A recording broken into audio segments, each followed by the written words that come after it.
বন্ধুরা, আসসালামু আলাইকুম।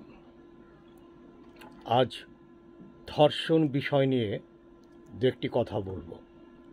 লজিক্যাল ফিলসফিতে যারা ধর্ষণ করে থাকেন সমাজের সেই ব্যক্তিবর্গ নিজেদেরকে অনেক বেশি সেক্সুয়ালি স্ট্রং মনে করেন। আসলে বিষয়টা সম্পূর্ণ তার বিপরীত। যারা ধর্ষণ করেন বা ধর্ষণ কাজে লিপ্ত থাকেন তারা বেশিরভাগ ক্ষেত্রেই সেক্সুয়ালি ডিস্টার্ব, এবং তারা এতটা সেক্সুয়ালি ডিস্টার্ব থাকেন যে তাদের স্ত্রী অনেক সময় তাদেরকে দৈহিকভাবে মেলামেশার সুযোগ থেকে বঞ্চিত করেন।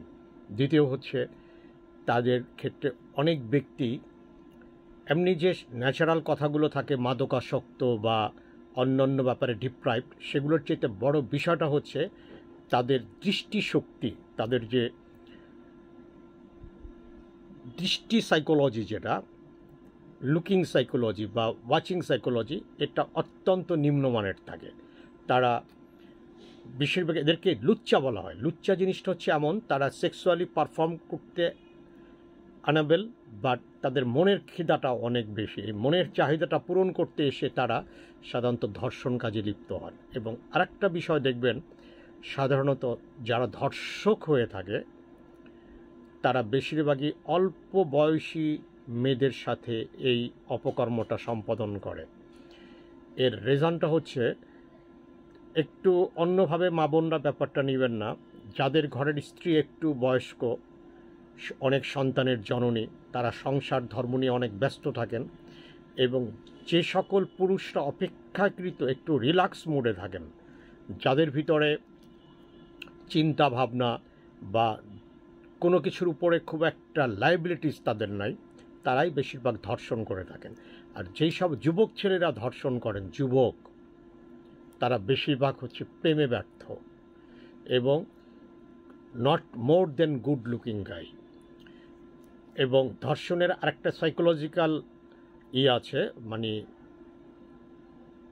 ইফেক্ট আছে, সেটা হয়েছে ধর্ষণ যখন কোনো ব্যক্তি করেন তার মনের মাঝে সবসময় ওই জিনিসটা কাজ করে, সে ওইটার চিন্তা করেন এবং ওটাকে সে মনে মনে মনে মনে প্রতিফলিত করেন। এবং অ্যাট দ্য সেম টাইম কখনো সে যদি তার সুযোগটা পেয়ে যান তখন সে সেটাকে ইমপ্লিমেন্ট করেন, এবং তখন সে দানবে রূপান্তরিত হন।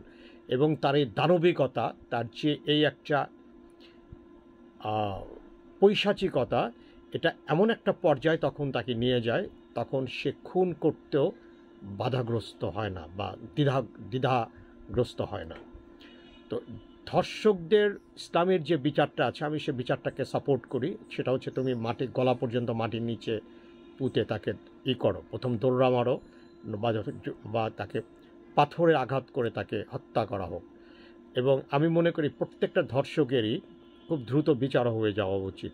আর একটা রিজন একটু মাথায় রাখতে হবে, সেটা হয়েছে যে আমি একটা অন্যায় করলাম না, একজন লোক একটা অন্যায় করলো, তার এই অন্যায়টা সর্বজন স্বীকৃত, এটার একটা বিচার করতে করতে কি হলো, তার জীবন পার হয়ে গেল। মানে সেই ধর্ষক দেখা গেছে যে ন্যাচারালি তার মৃত্যু হয়ে গেল। তো এই জাতীয় বিচার কার্যের চেয়ে আমি মনে করি দ্রুত ট্রাইব্যুনালেই সকল কিছু, কারণ এত বিচার এত অভিযোগ, এগুলো ইহজিন্দিগিতে আদৌ কখনো বিচার কার্য সম্পূর্ণ হবে কিনা যথেষ্ট সন্দেহ আছে। ইসলামী বিচার কার্যটা অ্যাটলিস্ট ইসলামী সিস্টেমে হওয়া উচিত, দেশ ইসলামী বিচার কার্য পরিচালিত হওয়া উচিত। দেখবেন অ্যারাবিয়ান কান্ট্রিগুলোতে, সৌদি আরবিয়া বা অন্যান্য মিডল ইস্ট কান্ট্রিগুলোতে দেখবেন প্রতি শুক্রবারের পরে বিচার কার্য সম্পন্ন হয়। তো আমি একটু সকলের দৃষ্টি আকর্ষণ করে একটা কথা বলতে চাই।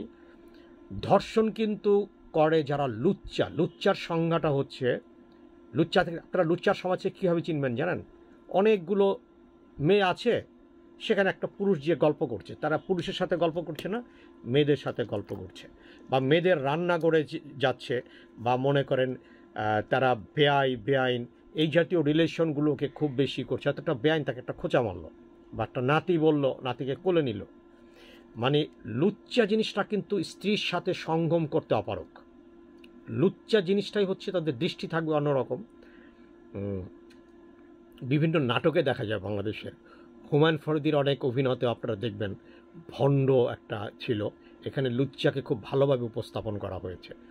তো আমি বিষয়টা বলতে চাচ্ছি যে লুচ্চাদেরকে সমাজে চিহ্নিত করাটা খুব সহজে, লুচ্চার থেকে একটা সাইকোলজিক্যাল একটা ইমব্যালেন্সড হয়ে সে আস্তে আস্তে একটা ধর্ষণের মতো একটা কুকর্মের সাথে লিপ্ত হয়। তো আমরা সবাই নিজেদের সিকিউরিটি মেনটেন করবো, আর চোখটাকে আমরা নিয়ন্ত্রণে করব। দৃষ্টি নিয়ন্ত্রণ করলে ধর্ষণের হাত থেকে সমাজকে, নিজেকে যেমন আমরা কন্ট্রোল করতে পারবো। পুরুষের চোখটাই হচ্ছে পুরুষের আব্রু বা ওদের কি বলা যেত হেজাব। আর এমনিতে ইসলামে তো হেজাব সিস্টেমটা আছে, যার পছন্দ হয় সে পড়বেন, কারণ কারো কাছে পরে চাপিয়ে দেওয়ার কোনো কিছু নেই।